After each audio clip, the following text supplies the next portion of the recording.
Subcommittees will come to order. Without objection, all members may have 5 days to submit statements, questions, and extraneous materials for the record, subject to the length limitation in the rules. I'll now recognize myself for 5 minutes in my opening statement. The purpose of this hearing is to unmask Putin's two-faced game in the fight against terrorism. In 2015, Russia began a military intervention in Syria, claiming it was waging war on ISIS and international terrorism. To some, this was welcome news. It seemed that there may be a rare moment of cooperation between the former Cold War foes, Moscow and Washington, would be able to work together to combat terrorism. This was fantasy. Moscow's actions in Syria have shown it's more interested in saving the brutal Assad regime than fighting ISIS. To accomplish this goal, Kremlin partnered with Iran and its terrorist proxies to suppress Syrians calling for democracy. While Moscow certainly has killed some known terrorists and helped reduce territory controlled by ISIS, it's also strengthened other terrorists. Its reckless methods and support for Assad the Butcher destroyed any chance of Russia being an effective counterterrorism partner with us. Russia's indiscriminate bombing has targeted hospitals, schools, convoys, and rescue crews like the heroic White Helmets. Its campaign of terror drove once moderate Syrians to embrace extremist groups that also fight Assad and his backers. Despite our success in retaking key ISIS strongholds, Russia's officials claim the U.S. supports ISIS and consistently threatens our forces in Syria. Meanwhile, new Russian-made military equipment is increasingly showing up in the hands of Iranian-backed terrorist groups like the notorious Hezbollah. Even more dangerous, Russia is effectively carving an Iranian-controlled corridor that stretches from Tehran to the borders of Israel, threatening our valued ally, Israel. Putin is laying the foundation for chronic instability in this vital part of the world. Moscow cannot be our partner so long as it continues to enable the terrorist state Iran, prop up Assad, arms Israel's foes, and contributes to the slaughter and misery of millions of Syrians. Syria is not the only place where Kremlin has backing of terrorism. Senior U.S. military officials have claimed that Russia is now arming its former enemies, the Afghan Taliban, providing them with machine guns and other medium-weight weapons.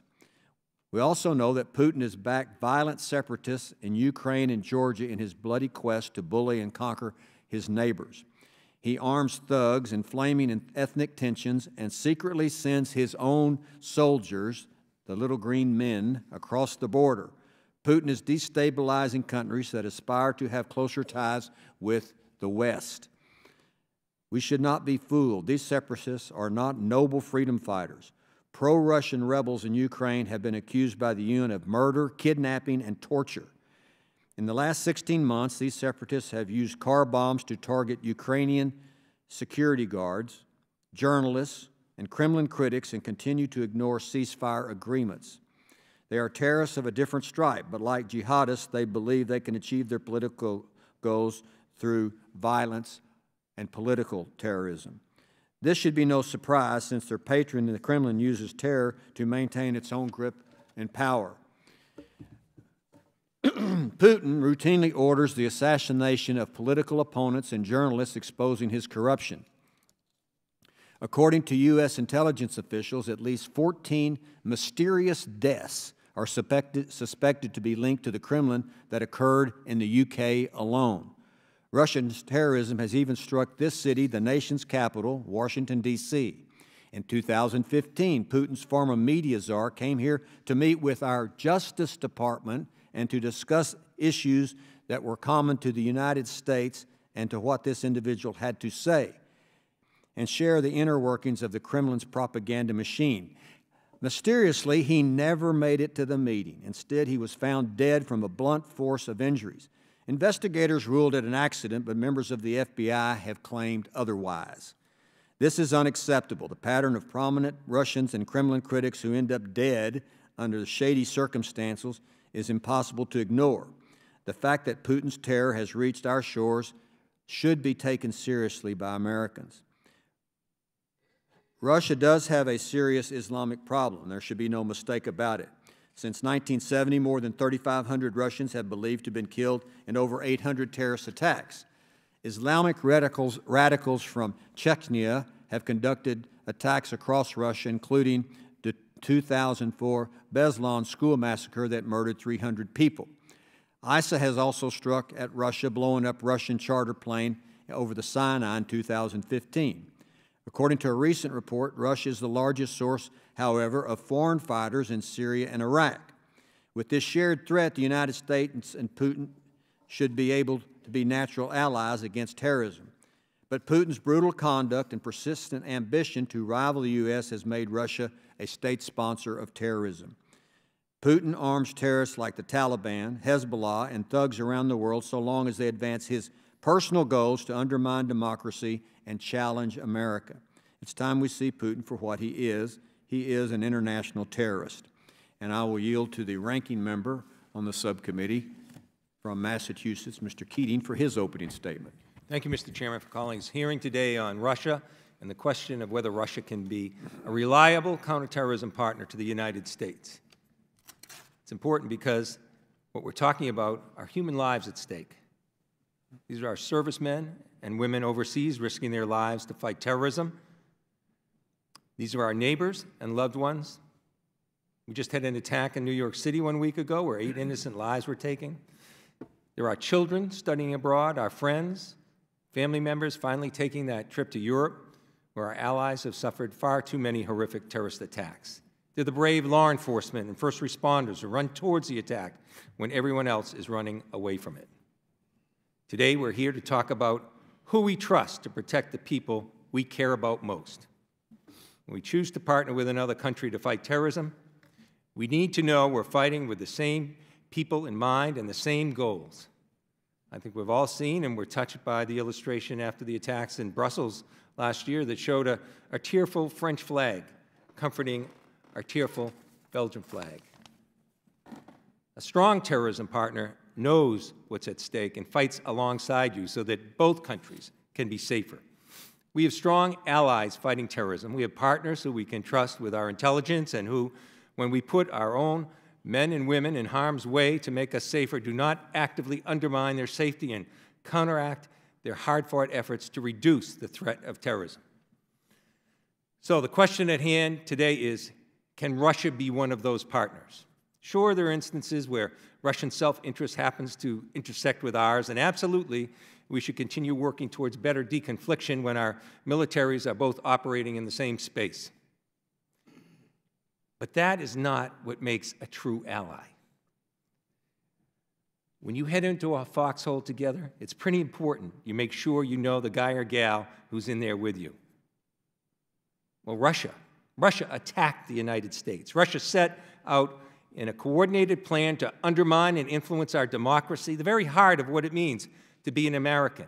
The Russian government, the very government this administration is arguing should be our partner on counterterrorism, did this through spreading lies, through actual attacks on our voting systems in 21 states. And as egregious as that is, it's not over yet. Allies do not attack each other. What we're uncovering as we learn more about the Russian efforts to infiltrate American social media is that their efforts are robust and they're calculated. This is not some random account here or there. This is a profound effort by a foreign country to attack the very underpinnings of our democracy and our right to live freely in it. These are attacks on our country. Let's call it what it is, because when we look at our servicemen and women in the eyes, we should be completely honest about who we're trusting as partners to keep them and us safe. Pretty soon, we'll have been at war in the fight against terrorism for 2 decades. Within its first year in office, this administration has signed the orders to send more troops to Afghanistan. Well, we have a crystal clear illustration of what it means to have Russia as a counterterrorism partner by looking at Afghanistan. As we send more of our own, our children, our spouses, our friends, off to fight for greater security and stability, Russia is quite literally counteracting our efforts through the support of the Taliban and through the Taliban, al-Qaeda. This is not some tricky geopolitical international relations game theory puzzle. This is a question of who is going to have our back when our women and men are in the field. Who's going to work to minimize the resources we expend in this fight? Because we're fighting for the same goal of eliminating terrorism together. Well, Russia has time and time again been willing to risk the safety of our men and women in uniform, and through their apparently never-ending attacks on our democracy, would rather undermine our stability and security and weaken us than work together with us to make a stronger counterterrorism partner. So we must ask, why are we convening this congressional hearing today? Well, we're asking this question because the President of the United States keeps giving the wrong answer, that we should be very concerned about his answer. We should be concerned that new discoveries in Trump-Russian investigations, like the Russian attacks on our democracy, keep coming to light. I believe the most recent numbers I've seen now, there's 9 individuals with proximity to the now president who had contacts with Russia during the campaign and transition. There are indictments now in the special counsel's investigation into the campaign, and we seem to never stop learning about more concerning ties between Russia and this administration, including those still serving. We owe it to every victim of terrorism and to every individual we're working to ensure never becomes a victim of terrorism. We owe it to our servicemen and women and every American that we represent here in Congress to be very careful when we choose who we're going to trust as a partner in fighting terrorism.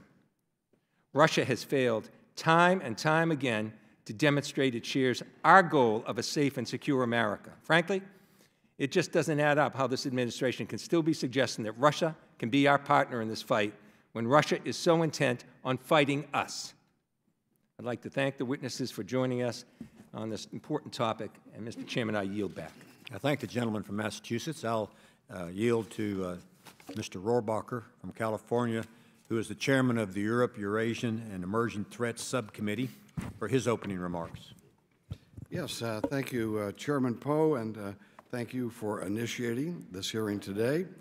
I am happy to be part of what I think will be an important discussion, even though I obviously disagree with everything that has just been said.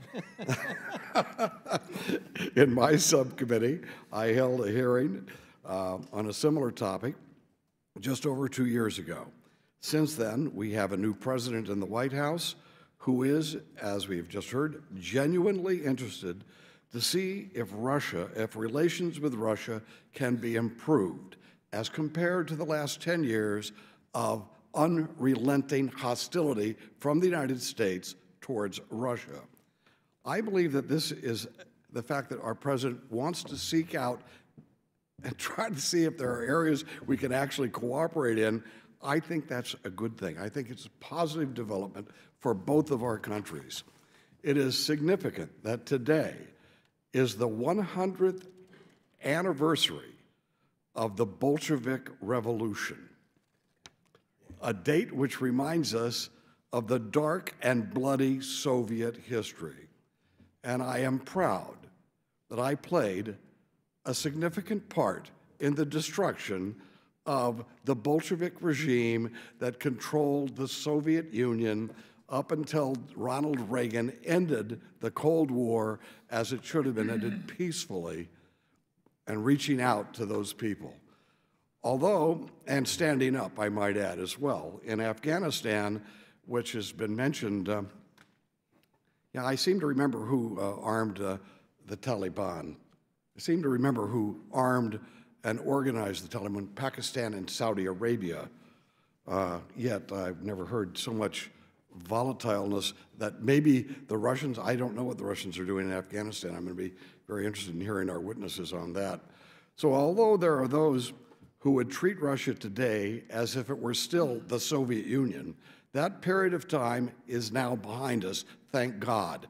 Although the flaws of the current Russian government are evident, as we've heard some described in this last few moments, it behooves us to recognize that there has been a major change in what Russia was when it was the Soviet Union, ahead of a communist government that was seeking to create atheist dictatorships throughout the world.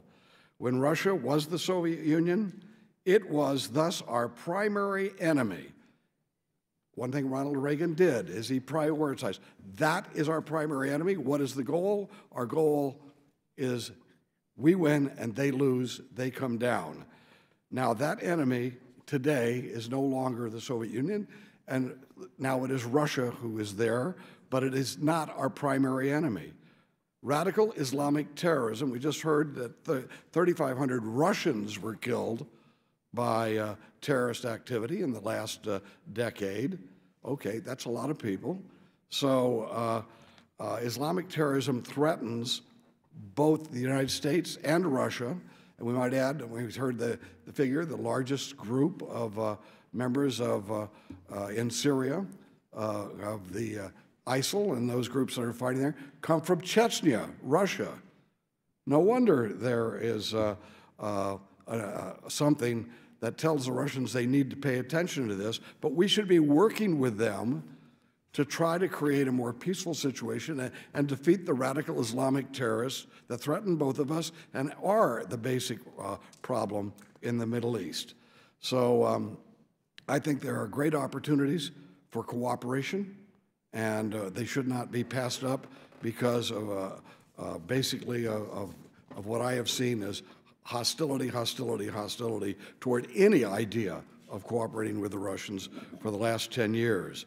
The fight against violent radical Islam is the major threat of our time. As we saw last week in the streets of Manhattan, the threat of radical Islam is pervasive.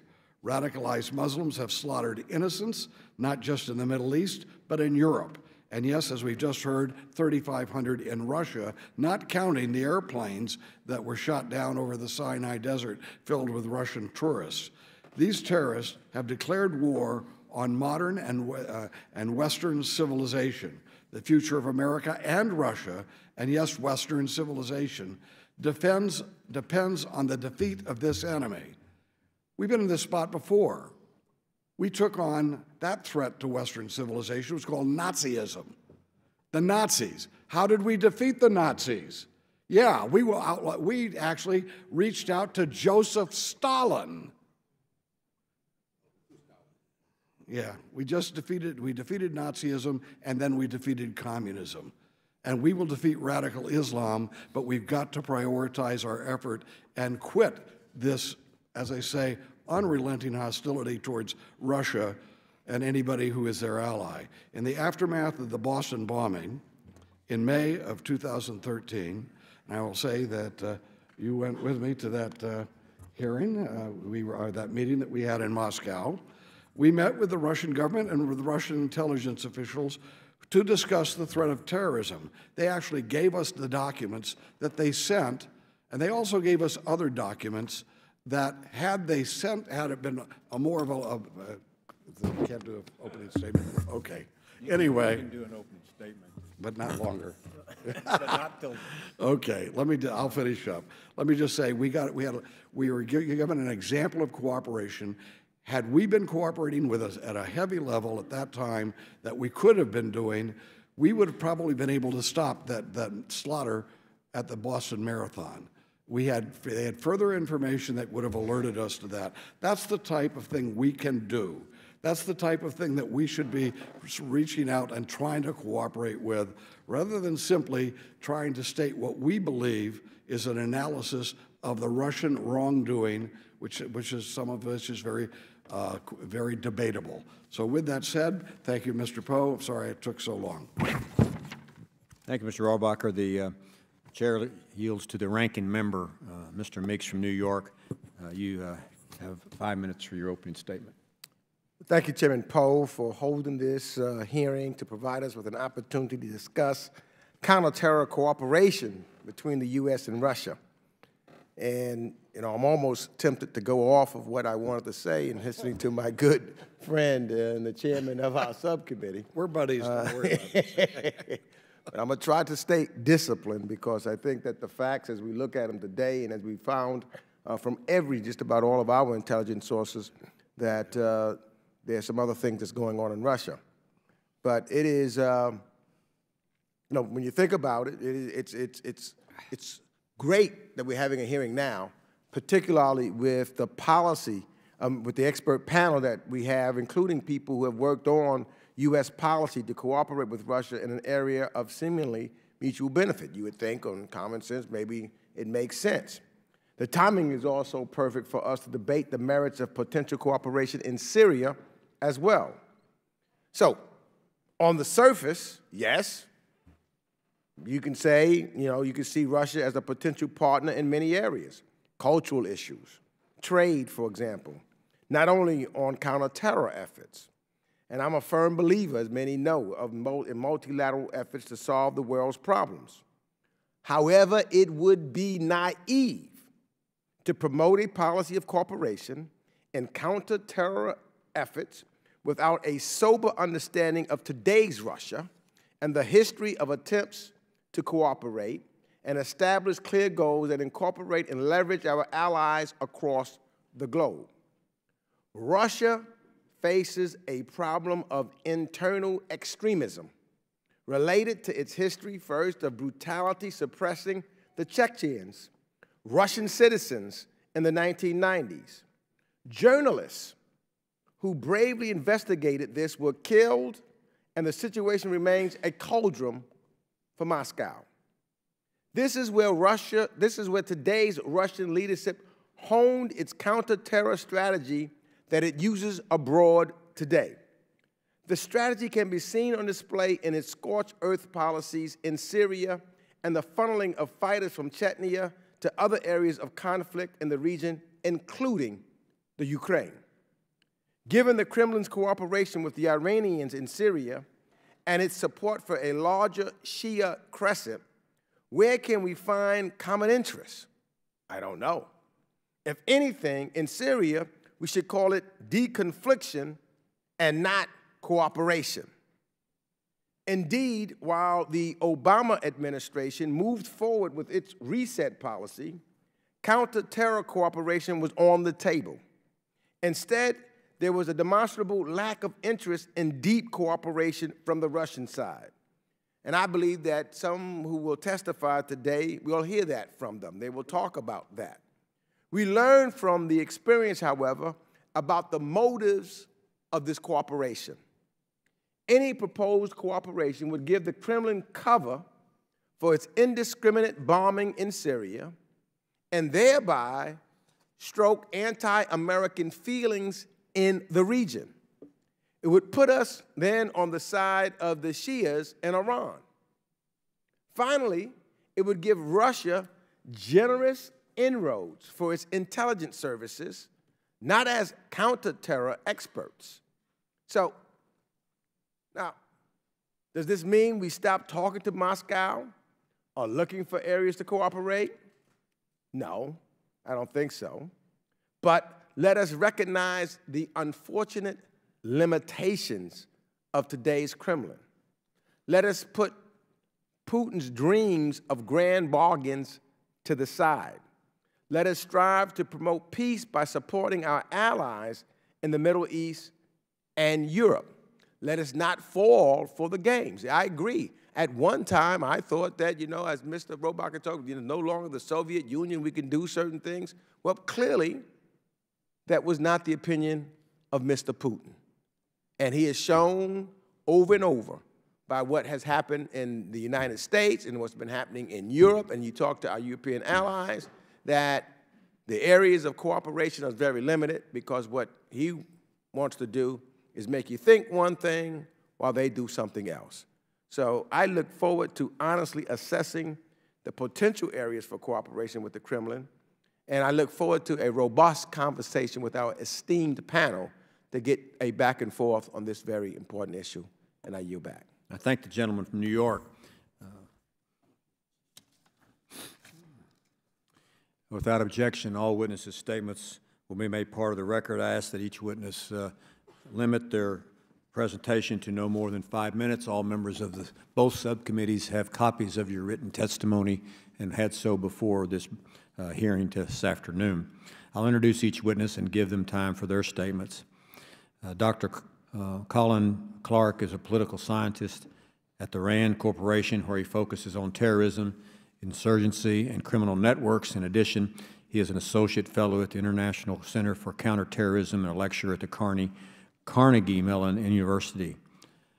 Dr. Savante Cornell is the director of the Central Asia Caucasus Institute at the American Foreign Policy Council. He is also the co-founder of the Institute for Security and Development Policy in Stockholm. Mr. Simon Sarhadzian is the founding director of the Russian Matters Project at Harvard Kennedy School's Belfer Center for Science and International Affairs. He previously worked as a consultant and journalist in Russia for 15 years.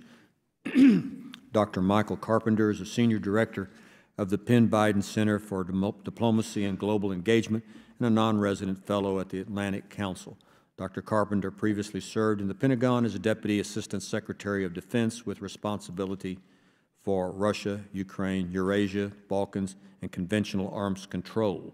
Dr. Clark, we'll start with you. You have 5 minutes. Thank you, Chairman Poe and Ranking Member Keating, and Chairman Rohrabacher and Ranking Member Meeks, and distinguished members of the subcommittee for inviting me to testify today. Throughout my testimony, I will highlight the following areas. First, Russia's recent history with jihadist terrorism. Second, Russian counterinsurgency and counterterrorism tactics and strategy in the Caucasus. Third, the potential backlash from Russia's foray into Syria and its military campaign there. Fourth, what the future might hold for Russia now that ISIS's caliphate has collapsed. I will conclude with implications that Russia's struggle with jihadist terrorism has for the United States. On recent history, Russia's modern trouble with Islamic militancy dates back to the Soviet invasion of Afghanistan in 1979. Throughout the former Soviet Union, as well as in areas like Chechnya and others along Russia's southern flank, civil war and conflicts raged, many of which were fueled by militant groups inspired by religion and active throughout the Caucasus and Central Asia. Even beyond the battlefields of the Caucasus, Islamic militants have launched many high-profile attacks on Russian soil, including one specifically targeting transportation infrastructure. Militants have also conducted spectacular attacks, meticulously planned operations specifically designed to kill civilians and spread terror throughout the population, such as the Moscow theater hostage crisis in 2002 and the Beslan school siege in 2004. On Russian coin and counterterrorism, during the First Chechen War from 1994 to 1996, the Russian military followed a scorched earth policy of destroying everything in sight. Chechnya's capital, Grozny, was completely besieged by Russian artillery and indiscriminate bombing. Russian counterinsurgency strategy in the Caucasus has frequently employed zachistkas, or mop-up operations, designed to kill or capture terrorists and their supporters, although non-combatants are often caught up in these sweeps. Other tactics have included forced disappearances, collective punishment, and the targeting of suspected insurgents' families, friends, and neighbors. This heavy-handed approach is myopic. It trades longer-term stability for short-term security, as the domestic population in large swaths of the Caucasus has been traumatized by extrajudicial killings, torture, and widespread assassinations. In line with Russia's seeming refusal to even attempt to win hearts and minds, the insurgents' social, political, and economic grievances have largely been ignored, practically ensuring that future generations of militants will pick up the mantle of jihad. Russia's focus has been largely kinetic, as the military has relied on a decapitation strategy to eliminate successive high-ranking insurgent military commanders over the years. On backlash from Syria, Russia has been one of the primary forces propping up the Assad regime, which has ruthlessly targeted its opponents, most of whom are Sunnis, with barrel bombs and chemical weapons.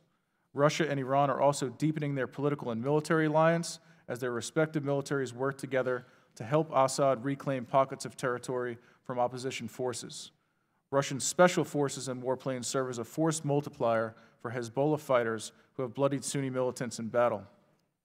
Moscow's desire to expand Russian influence in the Middle East has pitted it squarely against Sunnis and their interests.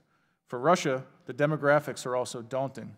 There are thousands of Russian citizens fighting with ISIS and another 5,000 to 7,000 Russian-speaking jihadists, making Russia the second most popular language spoken within ISIS. This means that Sunni jihadist groups have a ready-made native force capable of returning back home to Russia, where militants can more easily blend in with local populations. With respect to what the future holds, Russia's deepening involvement in Syria means that Moscow has essentially chosen sides in a sectarian conflict abroad, a strategy that could lead to tragedy at home. A new report by the Sufon Group estimates that Russia is indeed the largest exporter of foreign fighters to the conflicts in Iraq and Syria, with more than 3,200 fighters. One factor that could play a significant role in the scale and scope of the threat facing Russia in the future is the struggle for supremacy between jihadist groups in the Caucasus. A competition for recruits and resources is intensifying between the two dominant jihadist entities, fostering decentralization of the insurgency. In its quest to become more assertive geopolitically by assuming a more aggressive role abroad, Russia has made itself more vulnerable to terrorism at home.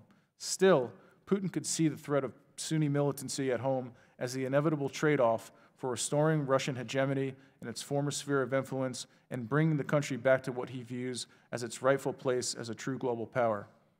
Any Russian attempts to compare the Russian campaign against jihadists with America's war on terrorism would be inaccurate. Russia has never been an equal partner in the fight against Islamic extremism. Moreover, Russia has too often exacerbated the global problem through brutal reprisals and an iron fist response to Islamic communities within its own borders. Accordingly, the United States should not view Russia as a viable counterterrorism partner at present. Any effort to cooperate in this area should be judicious, measured, and treated with the requisite degree of skepticism it deserves. Thank you for the opportunity to testify today. Thank you, Dr. Clark. Dr. Cornell. Thank you very much, Chairman Poe, Ranking Member Keating, Chairman Rohrabacher, Ranking Member Meeks, for the opportunity to testify today. I'd like to start by pointing out that I think there has been a bipartisan U.S. policy over the past decade or more to seek Russian cooperation on major international issues. Obviously, this was the case with the Bush administration after 9/11, on Afghanistan, Iran, and on resolving unresolved conflicts in the Caucasus and Caspian region. The Obama administration's reset policy was obviously predicated on the assumption that Russia could be a partner on all of these issues and on Syria later on. And the Trump administration has been to some extent influenced by thinking that Russia shares interests with the United States in fighting radical Islamic terrorism. As several of the opening statements made clear, and I agree with that, Russian behavior suggests otherwise.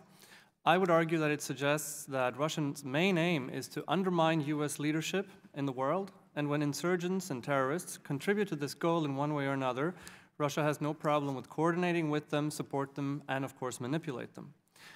Chairman Poe mentioned the conflict in Ukraine, and I think going further, it's clear that a central instrument in Russian policy in the whole post-Soviet space has been the manipulation and sometimes creation of so-called frozen conflicts. We've seen this in Azerbaijan, Georgia, Moldova, and lately Ukraine. The first three cases, this was dating back to the early 1990s. In Ukraine, these conflicts were basically manufactured out of thin air. There were no pre-existing conflicts that Russia interfered in. They created them to undermine the statehood of Ukraine. Now, what do all the countries that are suffering from this problem have in common? They all are trying to escape from the Russian sphere of influence and looking to the United States for leadership in the world. The countries that have accepted the Russian sphere of influence, such as Belarus, such as Armenia, don't have a problem on their own territory with unresolved conflicts. More vexing than this issue in Russia's neighborhood is Russia's attitude to Islamic terrorism. I would point out that Russia's support for insurgency extends directly to anti-American actors, including Islamic extremism. Chairman Poe mentioned that in Afghanistan, since 2015, we have reports of Russian support for the Taliban. Back then, a Russian official said that Russian interests objectively coincide with those of the Taliban. This Russian official claimed that the major purpose of that was opposing ISIS. However, a senior Taliban official who was interviewed at the time said that Russia and the Taliban had been in contact since 2007, long before ISIS even existed, and that the main cause for that was the existence of the main enemy, the United States, and that Russia also, like the Taliban, wanted the United States out of Afghanistan. Now, this obviously flies in the face of the notion that Russia has been a supporter in the U.S. war efforts in Afghanistan, because just while President Obama was lauding Russia for supporting the transportation network through Russia and Central Asia, known as the Northern Distribution Network, Russia was already ramping up its support for the Taliban.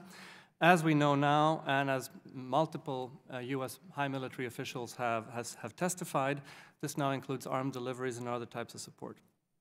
Ranking Member Meeks and the previous speaker mentioned Chechnya.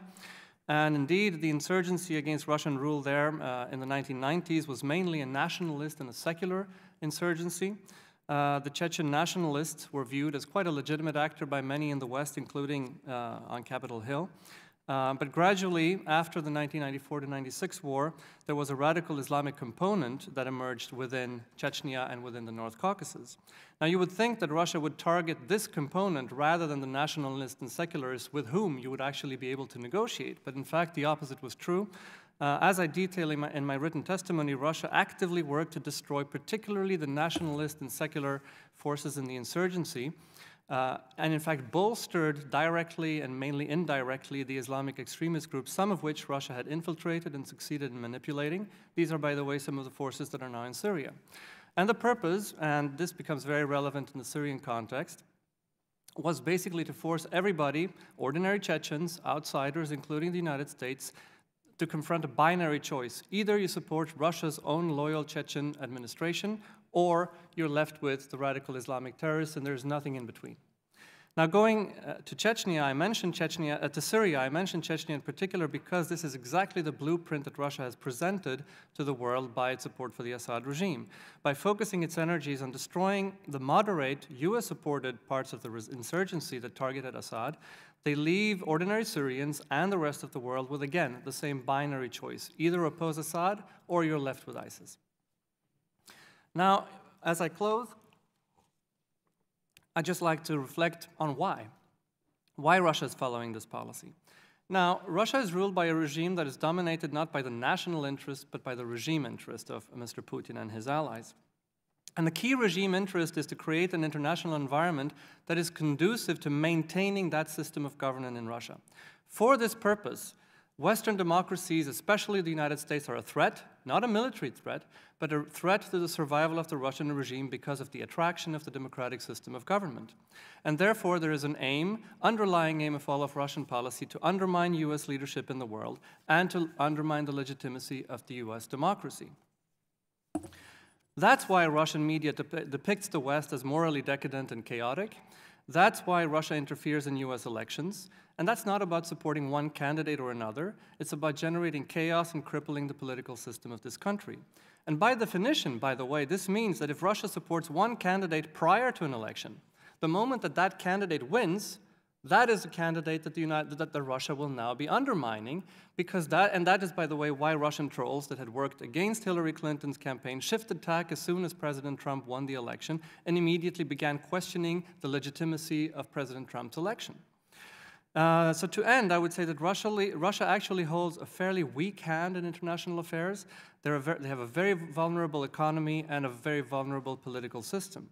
They're playing, if you will, a very bad hand very well.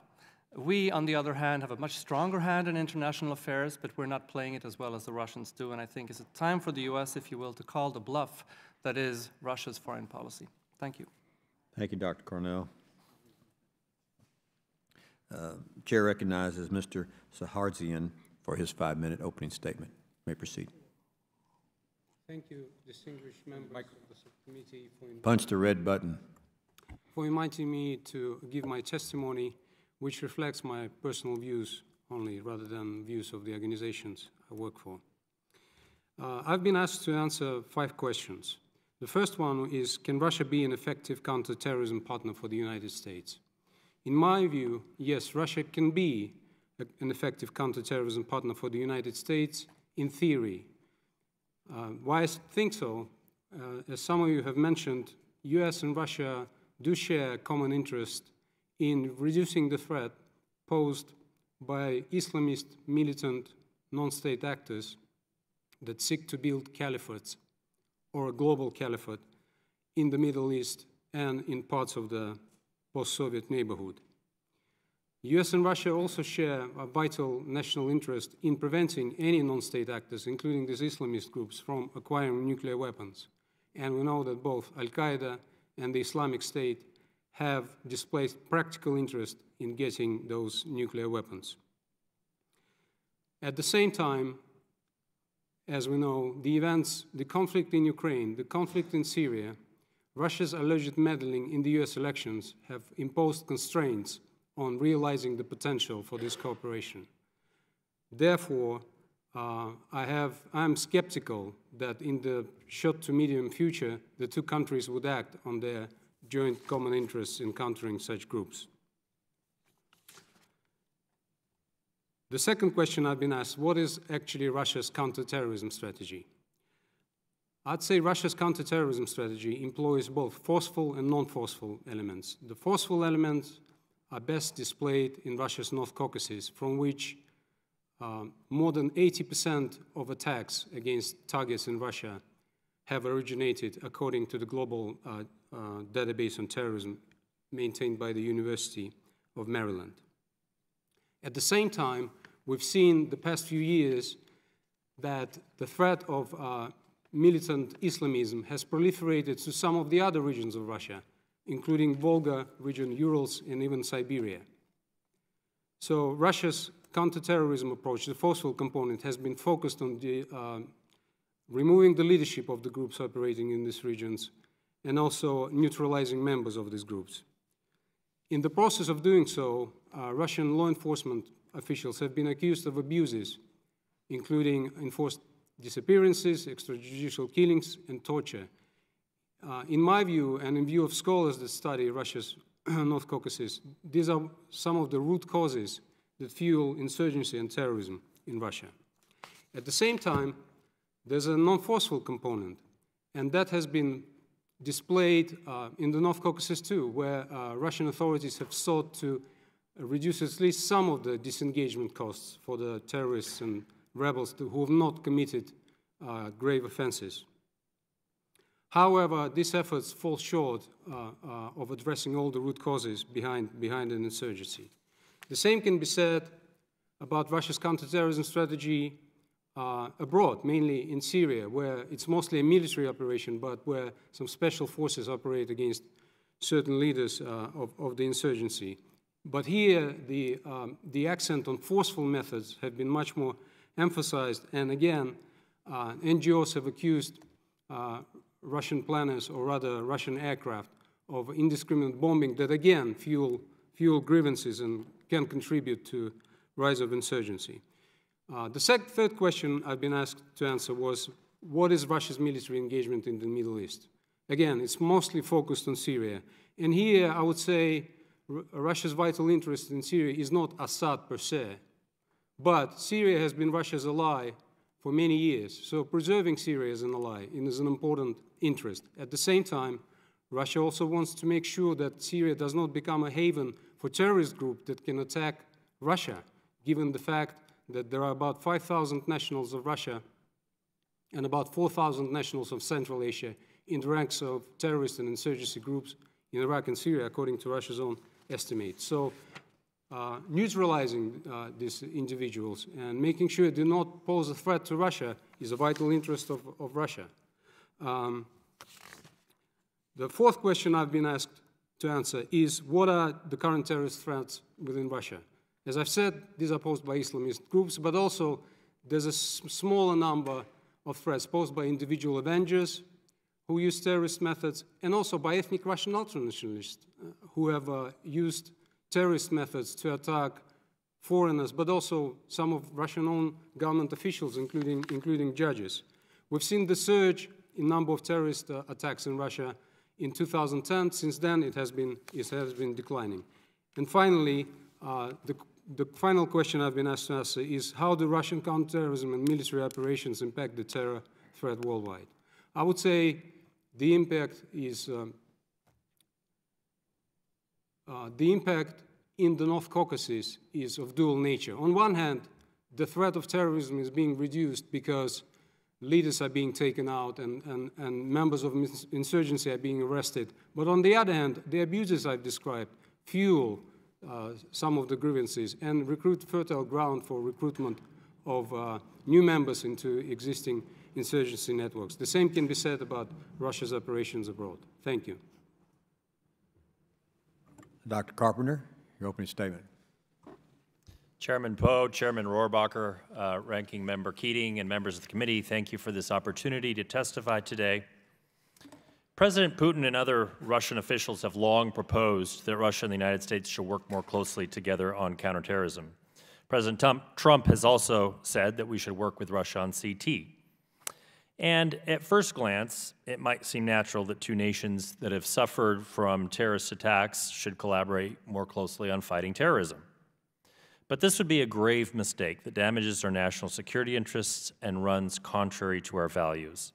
The Kremlin is, as has been said, a state sponsor of groups that use terrorist tactics against civilians. That is attacking the foundations of our democratic institutions and fueling conflicts from Syria to Afghanistan that contribute directly to radicalization and extremism. In Ukraine, for example, the Kremlin directly contributed the missiles, the hardware, the training that resulted in the shooting down of Malaysia Airlines Flight 17, killing all 298 people on board. The Ukrainian intelligence services have also accused the Russian FSB of standing behind bombings of civilians in 2014 and 2015, as well as more recent vehicle-borne bomb attacks in the capital city of Kiev. In Syria, the Kremlin's #1 goal has been to prop up the murderous Assad regime, together with its allies, Lebanese Hezbollah and the Iranian Revolutionary Guards. Due to the involvement of its forces on the ground and in the air, Russia bears direct responsibility for the annihilation of the city of Aleppo, where civilian areas were indiscriminately bombed, together with humanitarian relief convoys. Let's not fool ourselves. Partnering with Russia in Syria would be the equivalent of partnering with Hezbollah or Iran. Indeed, Russia's military intervention in Syria has allowed its ally Iran to gain significant influence across the region, stretching from southern Iraq to southern Syria to Lebanon. In Afghanistan, as has also been mentioned, Russia provides weapons to the Taliban, where these arms are likely used against U.S. CT forces and NATO-trained Afghan national forces. The Kremlin has taken this decision consciously, both to increase its influence in the region and to deliberately weaken the NATO Resolute Support mission. Inside Russia itself, Russia's security forces are responsible for killings, torture, physical abuse, and politically motivated abductions. The Kremlin strategy is not geared towards winning hearts and minds. Instead, its singular focus is on the physical liquidation of insurgents. Security forces in Russia, whether federal or local, apply the principle of collective retribution against suspected militants. Russian CT operations also pay little regard for the possibility of civilian casualties among non-combatants. Finally, Russian authorities have used the pretext of fighting extremism to crack down on Russia's democratic political opposition and other dissidents. In the United States, Russia has tried to fan the flames of anti-Muslim xenophobia. Fake Russian accounts on Facebook and Twitter spread false allegations of crimes committed by Muslim migrants and tried to stoke discord and hate in the very districts where your constituents live. This has been happening for years. In 2015, the Russian-linked hacking group reportedly posed as an Islamic State front to mount a cyber attack on a French television network. We should also remember that we've tried to partner with Russia on CT issues in the recent past. The results of these efforts indicate Russia is more interested in collecting intelligence on us than sharing information on terrorist threats. Under a different Kremlin leadership, it might make sense to work with Russia on CT operations or countering violent extremism. But today, the Putin regime's geopolitical ambitions and CT strategy are directly antithetical to U.S. national security, contribute directly to the radicalization of extremist groups, and are contrary to our basic values. Thank you, and I look forward to answering your questions. Thank you, Dr. Carpenter, and we understand that you have to leave at sometime after 3 o'clock. Go ahead and excuse yourself. No one will arrest you on your way out the door. Chairman, I have to leave at 3:25. So all right, 3:25. We'll watch the clock. I'll recognize myself for some questions, and then we'll have the other members. As you can see, there is a wide range of views among our two subcommittees on this issue. I want to talk specifically about the question at hand, Russia's involvement in terrorist activities. I'd like to compare, if possible, Iran, which is labeled a state sponsor of terror. The #1 state sponsor of terrorism in the world is Iran, with some of the actions of the Russians. Dr. Carpenter, you mentioned the Malaysian plane that was shut down. Did the Russians shoot that down? Chairman, the Russians provided the system, the hardware, the missiles to infiltrate that system from Russia into Ukraine. We do not know who the trigger man was, but in all likelihood, that person was trained in Russia by Russian special forces. All right. Does Russia, Dr. Cornell, supply arms and assistance to Hezbollah, a terrorist organization? Sir, I don't have any more information than that than what I read in the papers. I read that that is the case. I don't have anything additional. I would call Russia the #1 state manipulator of terrorism, if that is helpful. That's a new term that we may have to deal with. Do any of the other three of you wish to comment on whether Russia does or does not supply any materials to Hezbollah, a terrorist group? Dr. Carpenter. So, Chairman, I can't speak directly to whether they contribute weapons or materiel. However, it is clear that Russian special forces on the ground in Syria coordinate their actions with their allies, their principal allies being Assad regime forces, Hezbollah forces, and the Quds force from Iran. So they work with them. They may not supply material support, but they work on the same side, so to speak, in supporting the Assad regime. Sir, they coordinate both tactical and strategic missions. Is the elimination of journalists, political opponents, they disappeared by so-called accidents in the United Kingdom, was that inspired or supported or done by the Russian government? Do any of you want to comment on that? Dr. Carpenter again.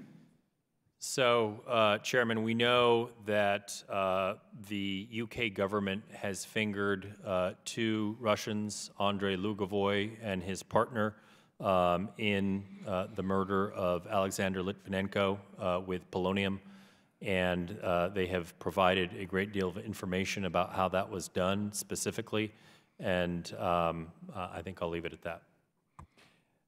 Is cyber attacks, would any of you consider cyber attacks by one nation, specifically Russia, into the United States, would you consider that terrorism, an act of war, or something else? Dr. Cornell? Mr. Chairman, I think depending on what that cyber attack does, it could be any of the above. I think the important part to understand about Russia is that the advantage they have, in spite of the weakness in terms of economic power and the vulnerability of their political system, is that they have a highly hierarchical power vertical, as Mr. Putin likes to call it, that has a whole different set of instruments, a toolbox that they can choose from. They can use direct military attacks on their neighbors, as in the cases of Ukraine and Georgia. They can choose to use cyber attacks, subversion, support or manipulation of insurgency. All of these are available to Mr. Putin through the press of a button. We are not organized to respond to that type of behavior from a state like Russia, and I think that's really where the problem is. Any of the rest of you want to comment on that? Dr. Clark? Not specifically on cyber, but to get back to one of your earlier points about the Russians and Lebanese Hezbollah, I think if Iran is a state sponsor of terrorism, Russia is a sponsor of a state sponsor of terrorism by sponsoring the Iranian regime and working closely to deconflict with Lebanese Hezbollah on the ground. State sponsor Sponsor of a sponsor of terrorism. State sponsor of a sponsor of terrorism. All right. Okay. Let me ask you one other question, just the 4 of you, just yes or no. Should the United States work with Russia in trying to combat international terrorism? Dr. Clark? No. Dr. Cornell? Not under the current regime in Russia, sir. Not under Putin. Dr. Saharsson. In my view, if there's a credible, serious threat to the United States posed by terrorist groups, then the answer should be yes. Dr. Carpenter. We should not cooperate with Russia. We should communicate with them, but under no circumstances should we cooperate. Thank you. Chair will recognize the gentleman from Massachusetts. Thank you, Mr. Chairman. Since Dr. Carpenter is leaving, I'm intrigued on one thing. I traveled to Sochi prior to the beginning of the Winter Olympics to learn more. It was a two-person codel. Frankly, we had some difficulty getting in, but we made it in there. And both members of Congress were very surprised. When we got there, we were there to look at the cooperation that exists and how we could learn from that with a major event. When we got there, it was clear that there was cooperation with almost every other country working together and with our FBI and other intelligence people that were there, but there was a total wall with Russia, which I found odd because that's their sovereign area, and they would have a vested interest, I think, in pooling those resources. So, Dr. Carpenter, you gave me maybe an answer as to at least why that was the case. I thought it was just one of sovereignty and pride, but you have a different theory in part. So I'm very intrigued. Could you expound on that? So, Ranking Member Keating, I also traveled to Sochi as part of an international set of security, diplomatic, and intelligence officials to discuss preparations for security arrangements in advance of the Games. It was clear then that the Russians were not willing to divulge a great deal of information about the preparations that were underway, other than that they were creating a massive perimeter around the Olympic facilities, and they intended to manage— Ring of Steel, right? The Ring of Steel, as it was called. Correct, sir. But at the time, our chief interlocutor on the Russian side was the top FSB general responsible for counterintelligence, not counterterrorism, Mr. Molotov. And it was clear from the engagements that we had at the time that their primary concern was counterintelligence and not sharing information on terrorist threats. Later, subsequently, when I was NSC Director for Russia, we engaged in bilateral conversations with the Russian Security Council on Sochi, which I participated in. And I have to say the tone of those conversations was very cordial. The mood was okay, but we did not receive any significant information from the Russians in the lead-up to the Games, despite having an enormous interest in terms of being the largest sponsor with the largest number of athletes and the largest number of sportsmen contributing to the Games. Great, thank you. I think it was Dr. Cornell. If it wasn't, I'll let anyone jump in. But I was intrigued because you could look at it from the other side and say, you know, why wouldn't it be in Russia's interest to cooperate with us? And I think it was Dr. Cornell that said in your opening remarks that they're doing it because they have a unique regime and they want to protect that regime. If it wasn't Dr. Cornell, please, anyone that wants to answer this. But what did you mean by preservation of their unique regime and why this is the way they conduct themselves in terms of counterterrorism and other actions to preserve what uniqueness? Ranking Member Keating, what I referred to was specifically and primarily Russia's behavior towards its neighbors was very much predicated on an answering to the so-called color revolutions in Georgia, Ukraine, and Kyrgyzstan from 2003 to 5, which the Russian government saw as a mortal threat to its own form of government, because if those neighboring states would be able to develop into successful democracies, especially if Ukraine, which shares linguistic, cultural ties with Russia, would be where normal if Ukrainians would be able to live in a state that was not authoritarian, not corrupt, not kleptocratic, why should the Russian population itself tolerate continuing to live under those circumstances? And therefore, what had previously been mainly a geopolitical, board game type realpolitik relationship with the West became very ideological.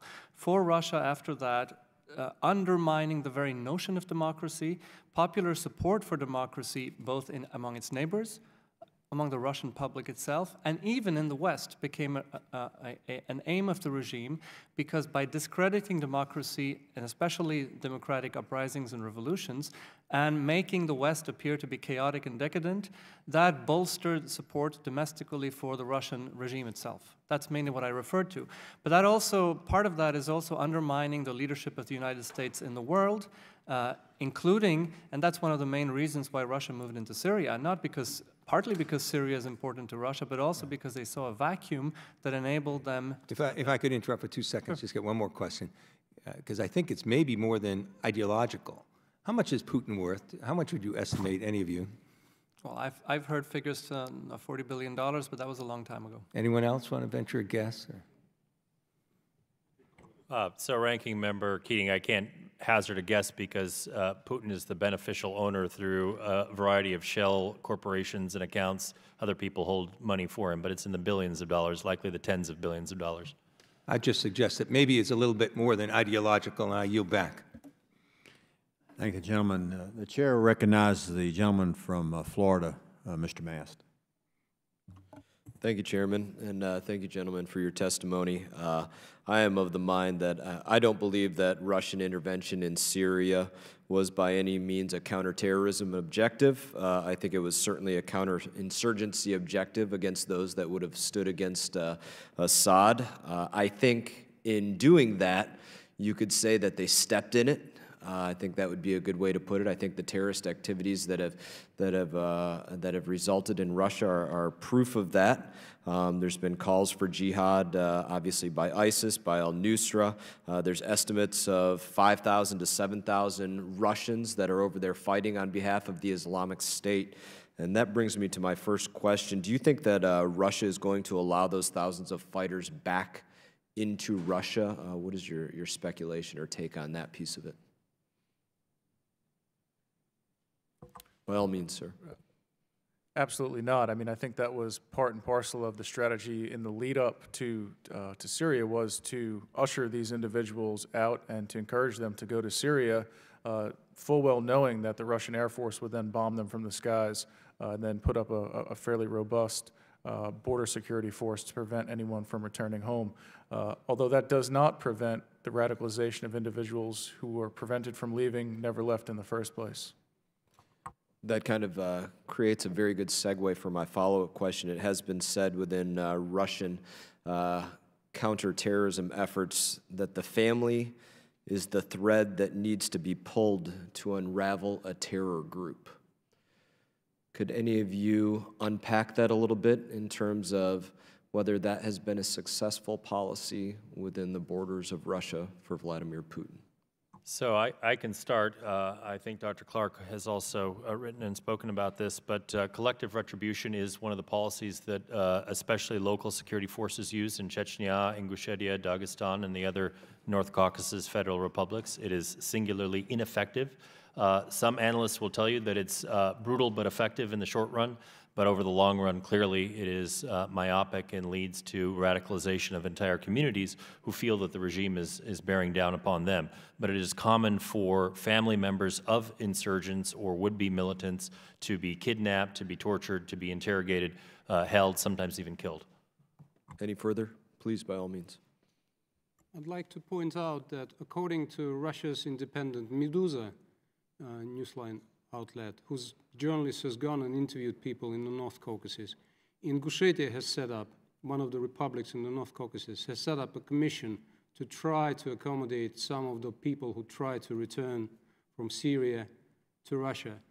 But I would be very surprised if large number of individuals would use that channel, because they're still liable according to the Russian law, and they would be jailed if tried and convicted for participation in illegal formations. There's also been an effort to bring in wives and children of the killed rebels, and that has been done in the North Caucasus, and I think the number is in dozens. But again, 5,000 people fighting and only dozens of cases being successfully returned to Russia. Thank you. Sir, I can speak to some of the empirical evidence that I've come across in my own research on this topic. I was one of the co-authors at RAND of a study on counterinsurgency looking at every single insurgency since the end of World War II to 2009. And we roundly found that what we called the crush them approach, the draconian authoritarian approach to counterinsurgency, was indeed counterproductive in the long term. Very good. I have one more question, and this is open to any one of you. All of you said pretty much unanimously that we should not cooperate with Russia, that that's a very ambiguous statement when we're talking about counterterrorism. So please, if any of you could give me some examples of normal counterterrorism cooperation that would exist between nations that you believe we should not undertake. Give me some concrete examples of what you wouldn't like to see happen in terms of counterterrorism cooperation, that being the word that you all used.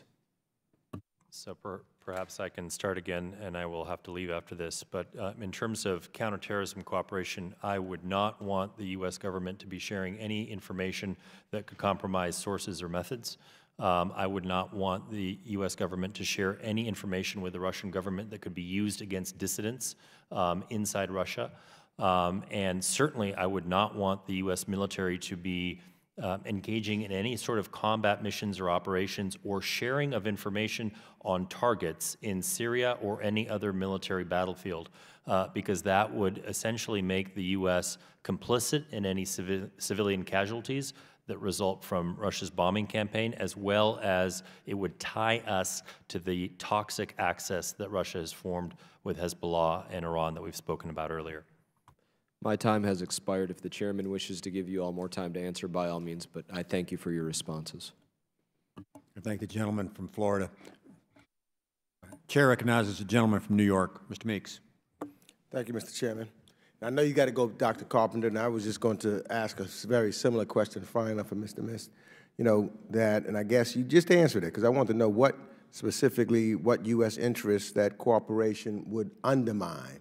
And I think basically you just said that there's several intelligence pieces that Mr. Putin. So just in case, is there anything that you wanted to add to that before you leave?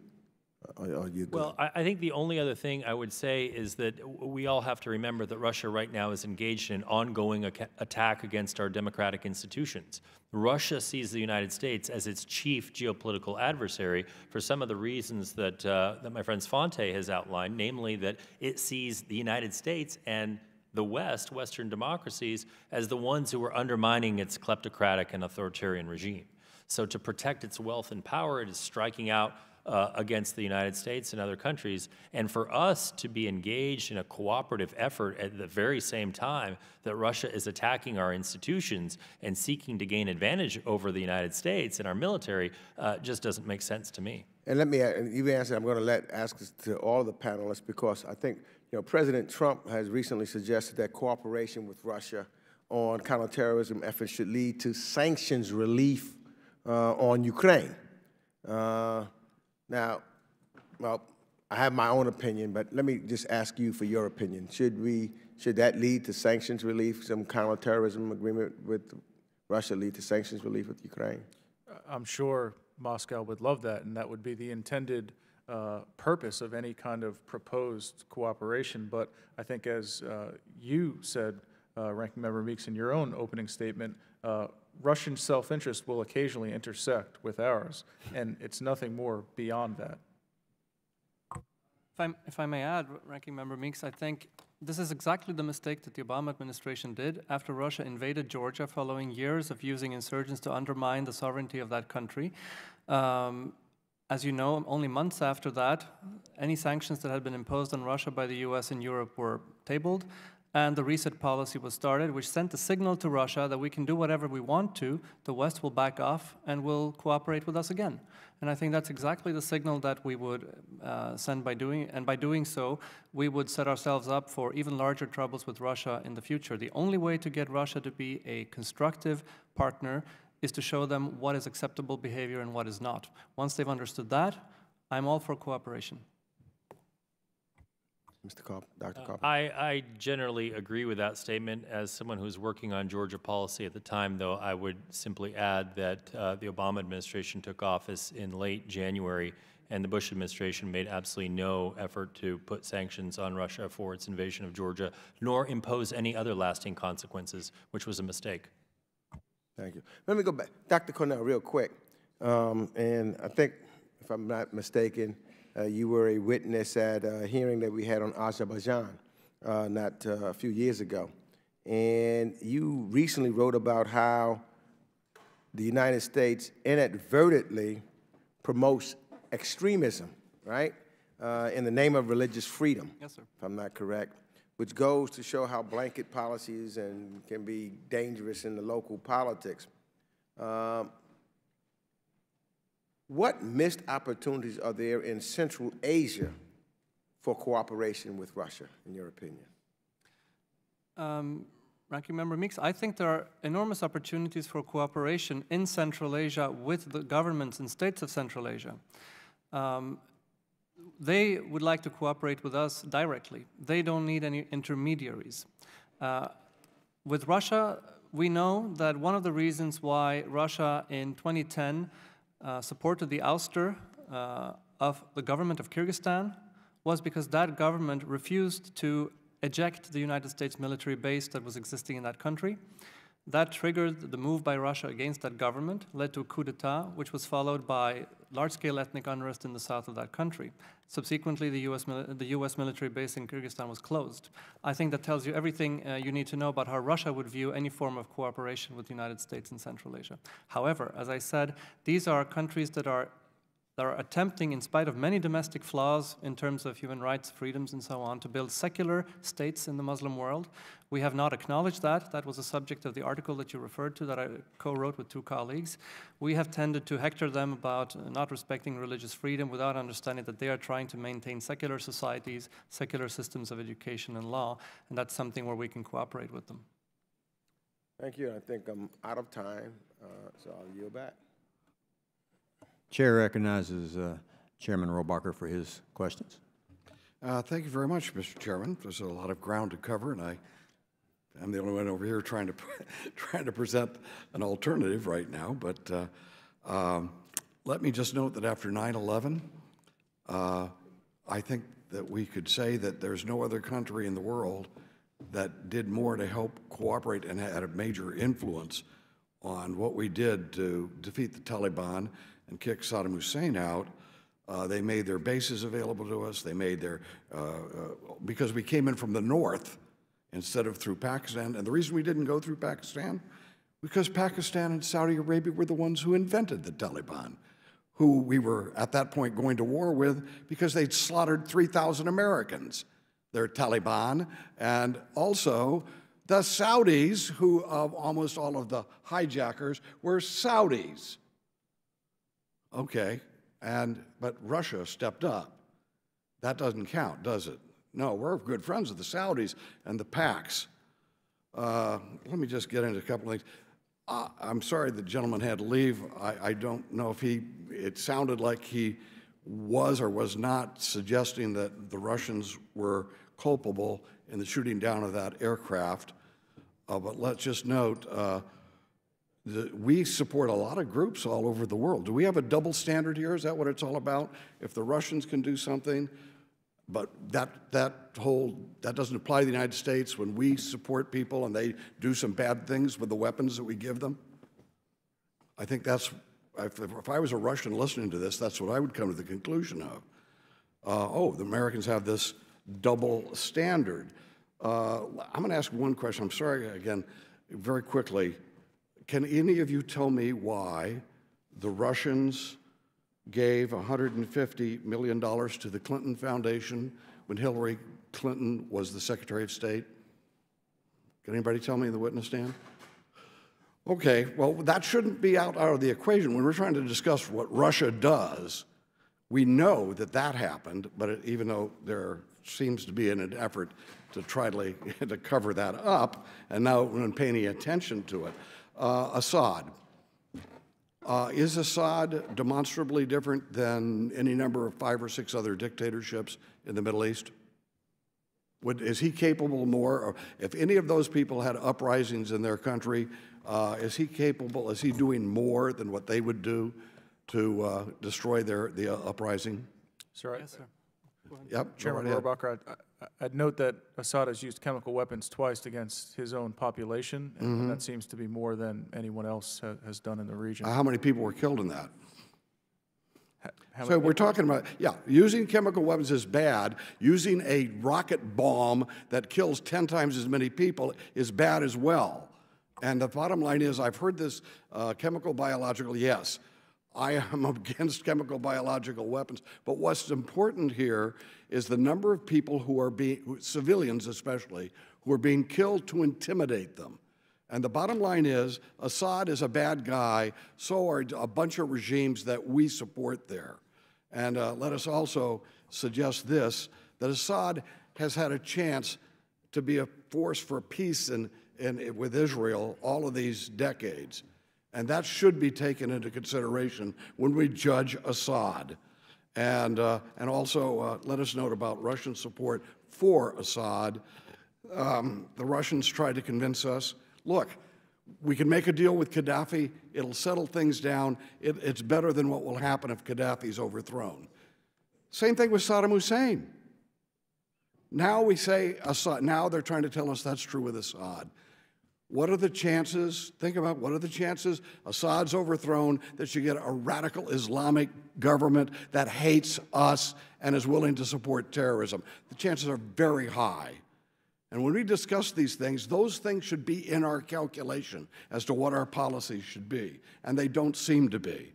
What we seem to be talking about is everybody's, the faults of anybody who's associated with Russia. Let's note that we have some of those same faults, so we shouldn't have a double standard. And I noticed that the last time, Mr. Chairman, that we had this whole bombing attack, I remember there's 84 civilians that were killed in that hospital. And nobody would justify that.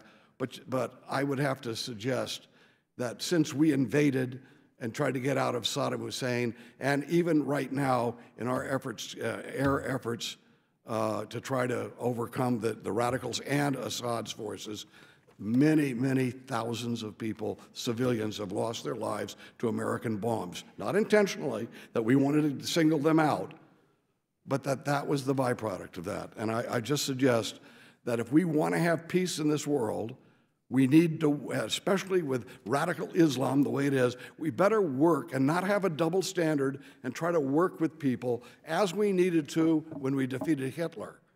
And otherwise, Hitler would not have been destroyed, and Stalin was really an awful person. Thank you very much, Mr. Chairman. The chair recognizes a gentleman from New Jersey. Thank you, Mr. Chairman. After those 5 minutes, I have to collect my thoughts. They're kind of scrambled. So, first of all, I'd like to associate myself with the comments of the chairman and the ranking member. I certainly agree with you 100%. I grew up in Cuba. I left in 1962.